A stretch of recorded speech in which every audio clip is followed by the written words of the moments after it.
Women, we're going to have children. Men will never understand the burden of carrying a child. So you have for a 9 duty months. to reproduce? I expect women to be able to cook and clean. Wait, so you have But I women believe have we a duty do. to reproduce? Absolutely. Okay, Absolutely. great. So that's Absolutely the one we duty do. that's on par. Great. So that's one duty that's on par with that. I totally agree. Are they? Or is it the case that in every single Most nation in the women, West, I we are assume, are under having reproductive kids. rates in every single one of them? In every single Agreed. nation in the West, we are lower than where we need to be for reproduction. So it seems that men are fulfilling their social duty and women are not.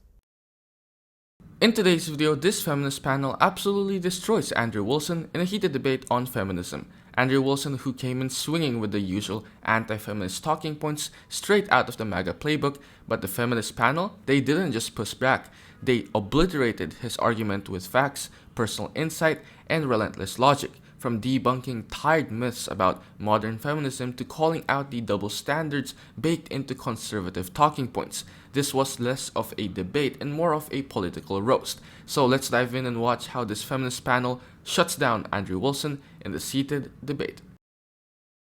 And the problem with the right is that the right doesn't ever address this, and right-wing females never address this. Instead, they say it's equal. Work and motherhood are equal. They're not equal. Not only are they not equal, but let me give you another example here. As you dive into this, try to understand that what you do is you actually hamstring women by telling women they should go and be girl boss babes and go to college starting in their 20s. They actually destroy their prime reproductive years. They destroy them by having families later. It's the primary cause. Okay, that's silly. I'm 23. Hang on, listen. Not it's having the a kid primary anytime cause soon. My for the kids will be just reproduction fine. crisis. It's the primary cause of the reproduction crisis in the West, is that with women defer families till they're in their 30s. Why do you think the average age of marriage is 32 in the United States? I think it just got raised to 33. Yes, you're going to have way less kids.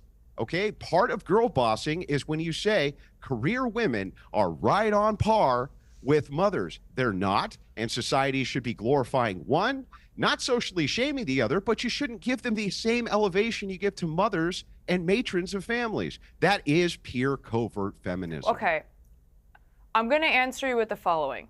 I don't believe in the glorification, and especially I see it amongst Gen Zers, of not having children. I actually think it's disgraceful, and I don't think it's a flex at all to brag about not wanting to repopulate. It just shows me that you're so insecure that you're going to be a bad parent that you're not doing it. On the other hand, I'll ask you a question in return.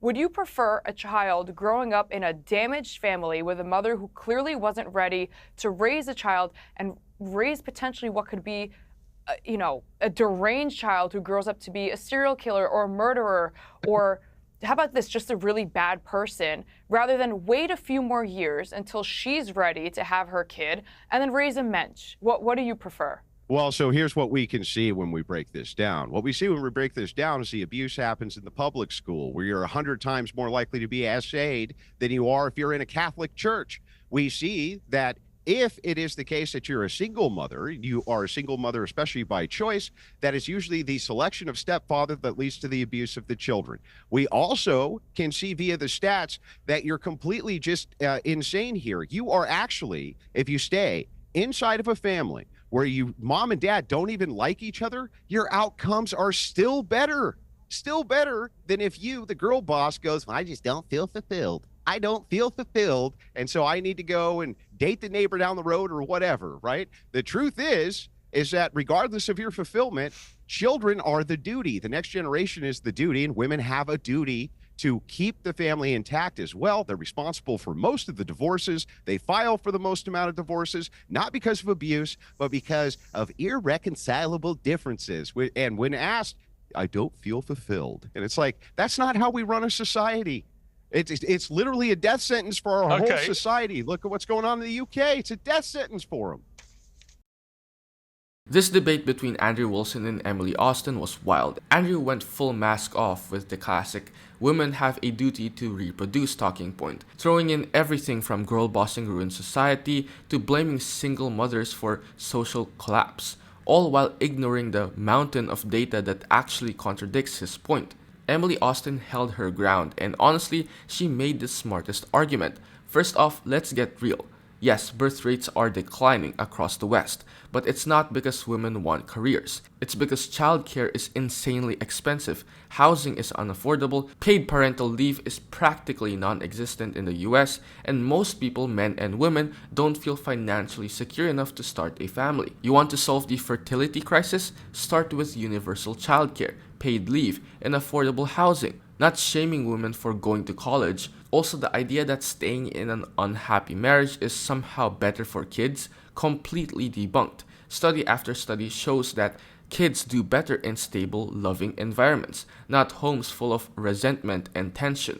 And blaming women for initiating divorce without even asking why just ignores that many are leaving toxic or unequal relationships. Emily brought the nuance. You can want families and respect women's right to choose when and how to have children. Okay, let me bring in Stassia, who's been grimacing throughout that. Stassia, why are you so outraged by what he's saying? I'm not outraged. I just think that you all are fairly stupid. And everything that's being said is ridiculous. And it's just like a comedy show. You being think you played can out by change your sex? How can you ever call anybody stupid? How can you ever call anybody stupid? Yeah, You she think should you sit can that change one your out. sex? Hey, I'm just sitting back watching the shit show happen. I'm here for it. All right, How is that Julie, possible? You started the shit you were show, not. honey. Well, hang on. I want to get Julie to respond to Andrew. Oh, I zoned out and I thought I'd woken up in the 1950s in some TARDIS. You can't take him seriously. It's ridiculous. Oh, you mean in the 1950s? You mean in the 1950s when we had intact families where 95% of women were getting married as virgins, where families weren't being broken up, where crime was extremely low, where you only needed one income to support an entire household, where mental illness was at an all-time low? Like that 1950s? I'm sorry that I make a reference to a time. Sir, are you married? Are you married? Yeah, I'm married. How do you make married with many children? Is your How wife about happy? You married with children? Oh, she's ecstatic. No, I'm 23. She's I'm gonna a bring boss me- lady girl, which seems to be driving you crazy. Yeah. Working, making money, I'm just pointing waiting out for the right guy to the come only along. thing you have no arguments. You just try to assault me personally. You can try, but the truth is that I've reproduced. I am How married. did I assault do you? have I the asked life. you if you're married. No, you didn't. You were making a passive-aggressive I mean, feminist to be Wait, fair, how to did be I fair to assault you? about how Andrew, my You wife sound must be liberal. miserable. Andrew, Your wife must be miserable. to be fair, Andrew is She might practicing be. what he preaches. Now, Andrew came in hot with the usual conservative nostalgia trip. The 1950s were perfect, crime was low, women were virgins, families were intact, as if that somehow proves modern feminism is the problem. But what he completely ignores is that the 1950s were also an era of zero autonomy for women, domestic abuse swept under the rug, and rampant racism and homophobia. Traditional values for whom exactly? And while Andrew kept waving around his marriage and number of kids like they were trophies, the feminists weren't fazed.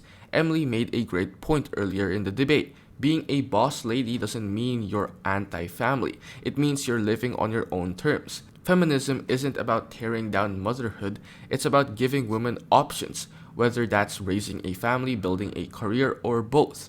What Andrew doesn't get is that women don't want to go back. They want a future where they can choose for themselves. And that's something no amount of finger wagging about marriage stats or romanticized versions of the past is going to change. Like, I know many men are okay with, a woman who works, and I know many men are not.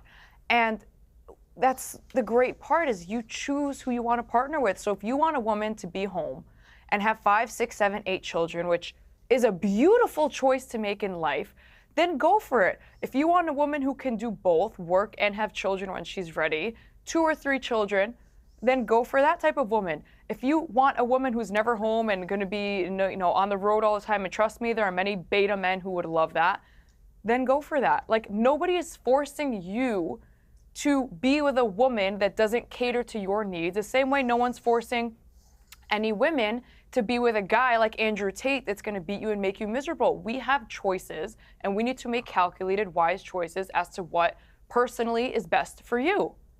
The Andrew Tate fallacy. Julie, Instantly moving over to Andrew Tate is evil and a representation of men who believe in a patriarchal system. Here's the truth. The truth of the matter is that we should be doing for society what is socially good for society. If we can't reproduce our society, that's a really bad social ill for society.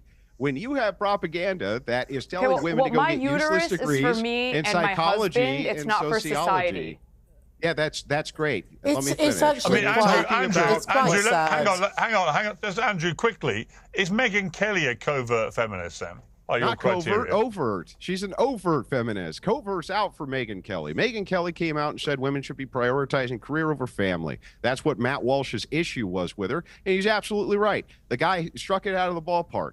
Socially, in society, we should be moving women into a familial role. It's not to say that women can't work. Nobody's saying women can't work. We're just saying that if you're going to glorify things in society, it should be the mother in the intact home and the wife and the caretaker at home, not the girl boss. That's insane. And it's a societal death sentence. Walsh knows it. Everybody knows this at this point. If you can't reproduce your own nation, you don't have a nation. Emily laid it out clearly. In 2025, the beauty of modern society is choice. If a woman wants to raise a big family at home, amazing. If she wants to pursue a career, that's just as valid. And if she wants to do both, more power to her. The idea that there's one correct role for women, as Andrew insists, is outdated and flat out dismissive of millions of real people's lived experiences. When Andrew says we should glorify mothers, not girl bosses, he acts like celebrating one somehow erases the other. It doesn't. It's not a competition. Feminism isn't about shaming stay-at-home moms. It's about recognizing that women shouldn't be boxed in or told their value is tied solely to reproduction or whether they cook dinner.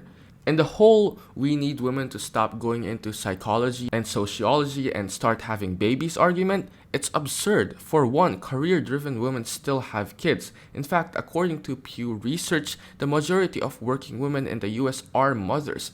The decline in birth rates isn't about women rejecting family. It's about economic pressure, housing affordability, childcare access, and, wanting stability before raising a family. That's not feminism's fault. That's capitalism's fault. Emily nailed it. No one's forcing anyone to partner with someone whose lifestyle doesn't align with theirs. Want a wife who stays at home? Go find one. Want someone who has a thriving career and kids?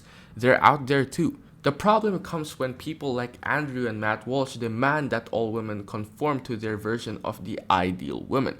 That's not morality, that's control. Pause. Are you getting tired of getting half the story from biased news sources? One outlet says one thing and another says the complete opposite. How are you supposed to know what's actually true? That's where ground news comes in. It lets you compare how different media outlets, left, right, and center are covering the same story. So you can see the full picture instead of just the echo chamber. And here's the best part. Click the link in the description and get 40% off the Vantage tier, which gives you even deeper insights into media bias and political trends. Stay informed, think for yourself, and check out ground news in the description down below.